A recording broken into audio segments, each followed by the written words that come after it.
Bismillahirrahmanirrahim. Assalamualaikum warahmatullahi wabarakatuh. Alhamdulillahi rabbil alamin wa bihi nasta'in 'ala umuri dunya waddin. Asyhadu an la ilaha illallah wahdahu la syarika lah, asyhadu anna Muhammadan abduhu wa rasuluh. La nabiyya wa rasulullah ba'da, amma ba'd. Jamaah salat zuhur yang dimuliakan Allah, mudah-mudahan kita semua selalu dalam kesehatan dan keistiqomah di atas agama, dan Allah menjadikan kita dalam keadaan husnul khatimah. Alhamdulillah atas segala nikmat yang Allah berikan. Salawat dan salam semoga tercurah kepada Nabi kita Nabi Muhammad sallallahu alaihi wasallam. Bapak Ibu sekalian, sebagaimana pembahasan kita sebelumnya, yaitu tentang kehidupan Bapak Ibu kita semua setelah mati. Kita hidup di dunia ini sangat sebentar, jadi jangan serius-serius sekali Bapak Ibu ya. Karena Bapak Ibu 60-70 mati. Sebagaimana yang sering kita ulang hadis Rasulullah, "Amar ummati ma baina sittin dan sab'in." Umur umatku 60-70.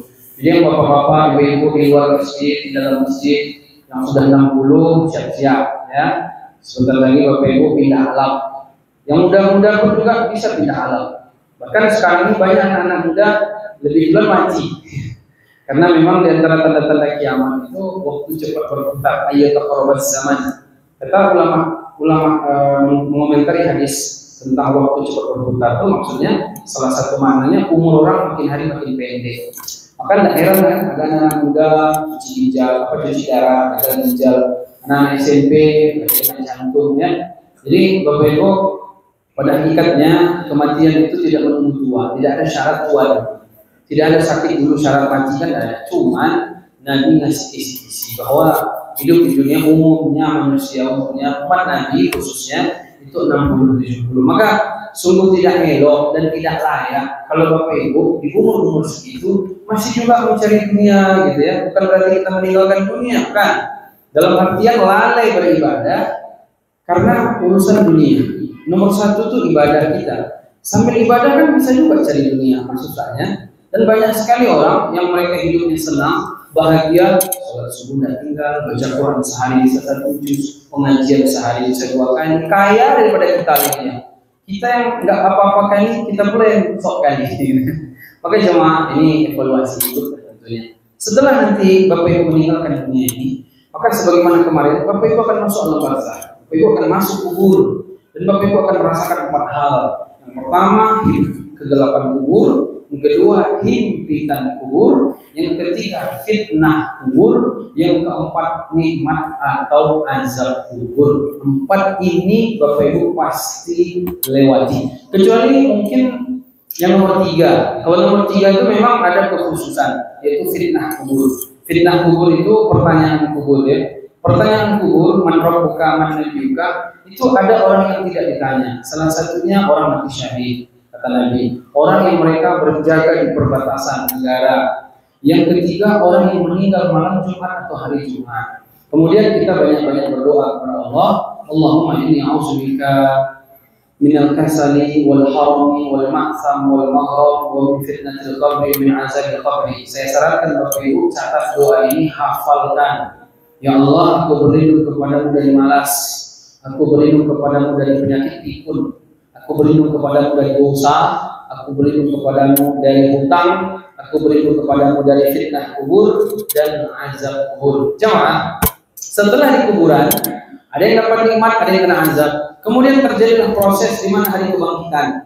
Ketika nanti hari kebangkitan, maka setelah itu di padang mahsyar kita berada 50 tahun. Kemudian datang dapat syafaat dari Nabi, syafaatul uzma, sehingga semua manusia pertama sampai terakhir dihisab.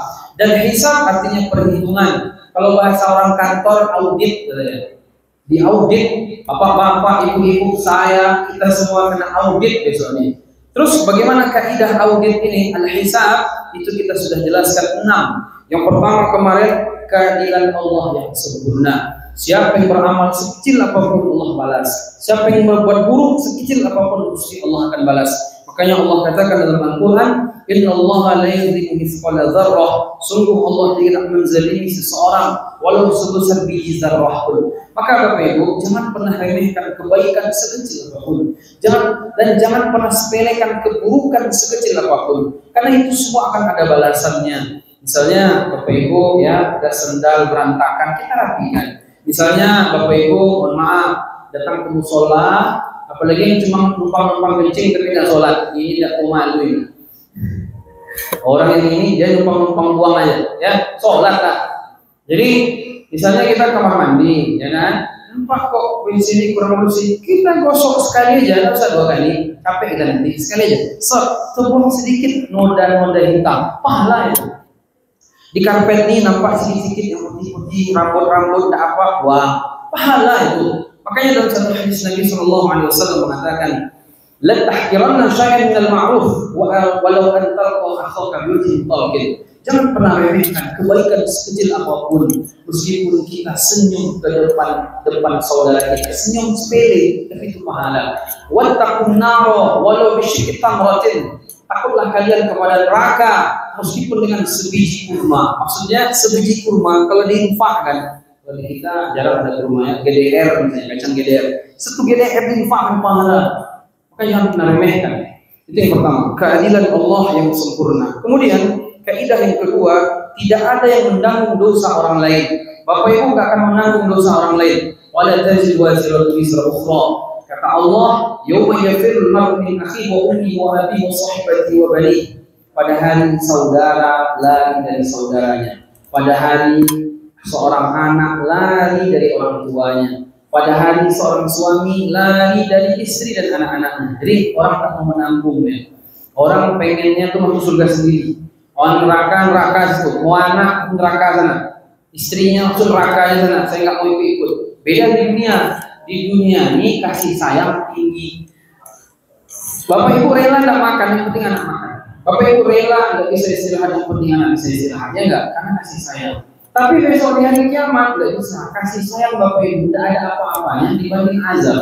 Sehingga orang nggak mau dia menggantikan anaknya masuk neraka. Biarlah anak saya enggak.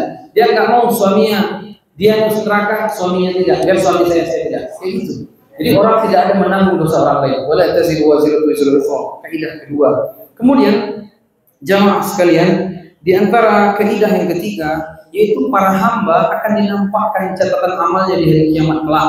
Besok di hari kiamat jamaah kita semua nih catatan amal kita digantung di leher, kemudian disuruh baca apa yang sudah kita lakukan. Allah katakan dalam surah Al-Isra ayat 13, kafa iqra kitabaka kafa bi nafsika al-yawma 'alaika hasiba. Nah, baca tuh. Sekarang cukup kamu aja yang menghitung dirimu sendiri. 3, dinampakkan, nampak semua. La yughadiru saghiratan wa la kabiratan illa ahsaha. Tidak ada yang luput satupun, yang besar yang kecil nampak semua. Yang keempat, dihadirkan saksi. Saksi banyak. Di antara saksi yang pertama Allah Subhanahu wa taala. Kemudian saksi yang kedua para rasul. Kemudian saksi yang ketiga adalah umat Nabi Muhammad. Ini bagi nabi yang lain, nabi sebelumnya. Kemudian saksi yang keempat jemaah sekalian yang dimuliakan Allah Subhanahu wa taala para malaikat. Malaikat ada yang menyaksikan kita sekarang, baik atau buruk, dan itu besok diminta kesaksian. Allah, para rasul, umat Nabi Muhammad, kemudian para malaikat itu jadi saksi. Maka Bapak Ibu besok tidak bisa mengelak ya. Kalau Bapak Ibu pernah melakukan satu dosa, tidak bisa mengelak. Malaikat yang nomor 4 jadi saksi. Detail. Makanya nggak ada yang terzalimi. Yang kelima, di antara saksi juga bumi. Sebagaimana Allah katakan dalam Al-Quran surat Al-Zalzalah, yauma tuhaddisu akhbaraha. Yauma idzin tuhaddisu akhbaraha. Pada hari bumi menyampaikan beritanya. Jadi Bapak Ibu sekarang kan dulu di sini Pak, ini besok ngomong jadi saksi. Kemarin dengan pengajian, sholat jadi saksi, maksiat juga jadi.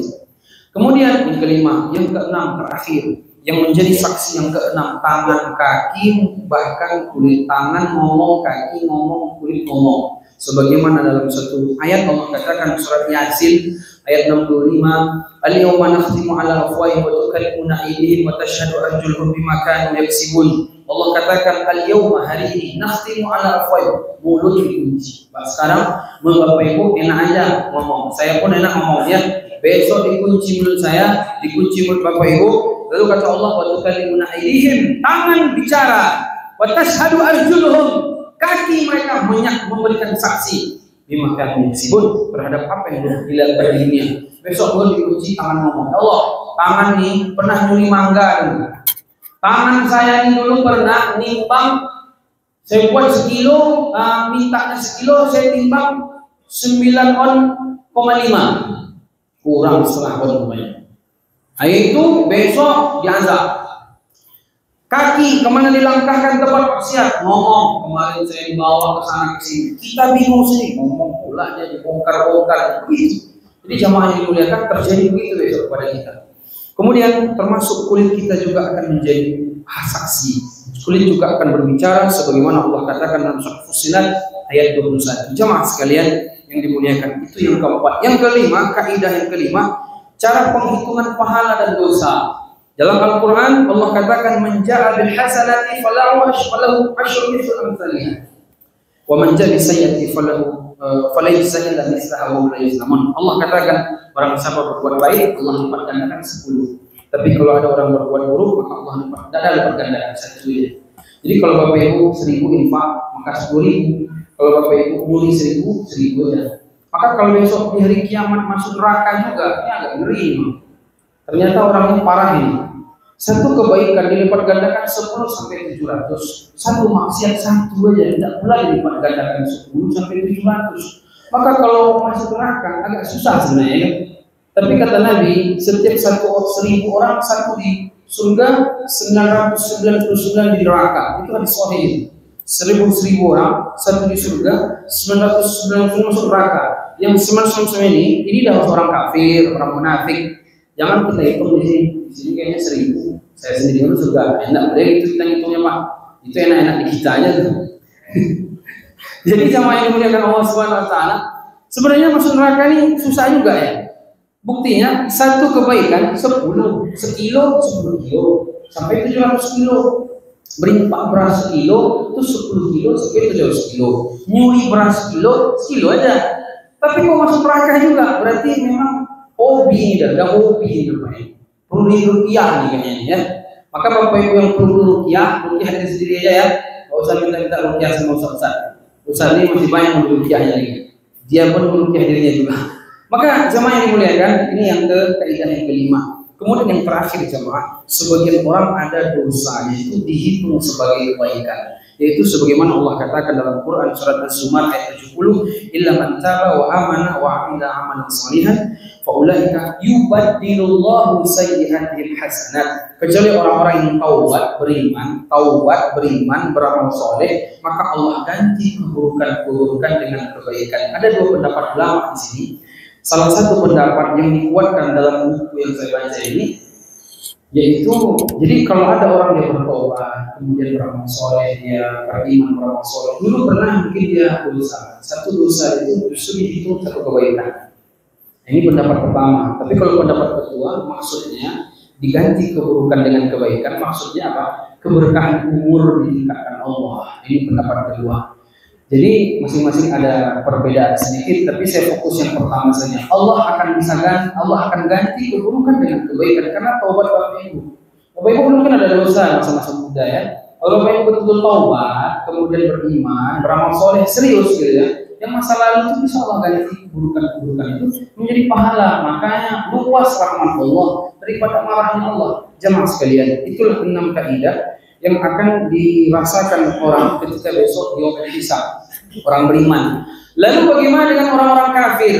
Apakah orang kafir juga dihisab atau bagaimana? Dua pendapat ulama. Yang satu mengatakan tidak dihisab, langsung masuk neraka. Pendapat kedua mereka dihisab. Pendapat yang terkuat dari dua pendapat bahwa orang-orang kafir tetap mereka akan dihisab. Di antara beberapa alasan bahwa orang-orang kafir akan dihisab kelak di hari kiamat adalah sebagaimana Allah katakan dalam surah Al-Qari'ah ayat 8 dan 9, fa amma man khaffat mawazinuhu fa ummuhu hawiyah. Dan adapun orang yang ringan timbangan kebaikannya, maka kembalinya adalah neraka hawiyah. Jadi orang masuk neraka itu juga dihisab berarti kan, ditimbang juga. Cuman orang kafir ini nggak ada kebaikan. Bangun masjid pun dia tidak dihitung kebaikan karena dia nggak punya, kalau bahasa kita tuh nggak punya registrasi. Apa registrasinya Pak? La ilaha illallah. Kalau orang nggak pernah daftar, maka nggak diakui. Sama seperti Pak. Ada orang lomba lari 10 orang. Inilah yang mendaftar ke panitia. Yang nomor 11 tidak pernah daftar. Anggaplah ketika lari, 11-11-nya lari. Bahkan yang nomor 11 ini lebih cepat larinya. Tapi di panitia dia nggak masuk anggota lomba. Kira-kira diakui nggak deh? Kalau lah ada orang Kristen, orang Hindu, Buddha ini baik sama bapak ibu, dia nggak pernah merusak. Tapi dia nggak mengakui Allah Tuhan, Nabi Muhammad sebagai Rasul, dia kasih bantuan. Ini kalau mati itu neraka, ya kan? Adil. Kenapa? Karena nggak daftar dia ke panitia. Sama kayak lomba lari yang 10 tadi, 11 sudah daftar. Anggap kencang lari dia, nggak dia pergi. Jadi ada juga orang beriman mungkin dia sholat jarang, kadang dia maksiat. Sebenarnya contohnya nggak beriman. Contoh itu 4. Ada orang beriman yang baik, ada orang beriman yang dia nggak baik karena akhlaknya, ada orang kafir yang dia baik secara harian akhlaknya, tapi dia jahat sama Allah kan, karena nggak mengakui Allah Tuhan, Rasul, Nabi kan. Nah, kemudian Nabi Muhammad sebagai Rasul. Ada pula orang kafir ini yang memang dia buruk, kan ada juga 4 contoh biar berimbang. Kalau banyak nggak ngerti nanti saya jelaskan lagi ya. Jadi jamaah yang dimuliakan Allah, kalau dia nggak daftar, nggak ada registrasi ya. Maka kalau banyak kebaikan dia nggak diakui juara, meskipun yang nomor 11 lagi. Banyak contoh-contoh lain dalam hal ini. Biar mudah kita memahami. Jadi Allah Maha Adil. Jadi orang kafir mereka tetap dihisab. Di antara hikmah kenapa orang kafir itu dihisab, kata para ulama, di antara alasan pertama, Allah menegakkan hujjah di antara mereka. Itu yang pertama. Kemudian yang kedua, untuk menghinakan mereka. Kemudian yang ketiga, orang kafir bertingkat-tingkat. Kalau nggak dihisab, nanti nggak ada tingkatan-tingkatannya. Neraka bertingkat-tingkat, Bapak Ibu. Yang paling bawah namanya munafik. Di depan kita dia pakai peci, sholat, rupanya dia munafik. Innal munafiqina fid darkil asfali minan nar. Lalu orang-orang kafir-kafir yang lain itu tergantung pula tingkatan-tingkatannya. Maka kalau dia dihisab, ya berarti keburukan-keburukannya yang di situ. Ada yang keburukannya 1000 misalnya, ibaratnya. Ada yang 2000. Kalau yang 2000 itu makin ke bawah nerakanya. Dan ternyata dari semua orang-orang kafir yang paling ringan azabnya adalah sebagaimana dalam satu hadis Nabi SAW mengatakan, ahwanu ahlin nari azaban Abu Talib wa huwa munta'ilun bina'laihi yaghli huma dimahuhu. Kata Nabi SAW, penduduk neraka yang paling ringan siksanya Abu Talib. Jadi kalau neraka begini, Abu Talib di sini jadi. Yang bawah-bawah ini munafik-munafik, yang kafir-kafir lain di tengah. Yang paling bawah kan paling panas, di atasnya paling ringan, itulah paman Nabi Abu Talib.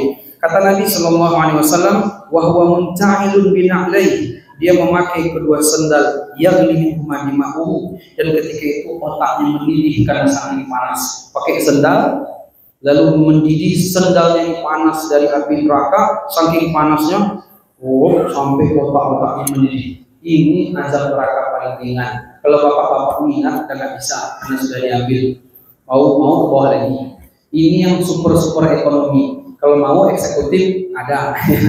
Tapi janganlah ya, kita berharap masuk surga tanpa hisab. Amin. Assalamualaikum warahmatullahi wabarakatuh.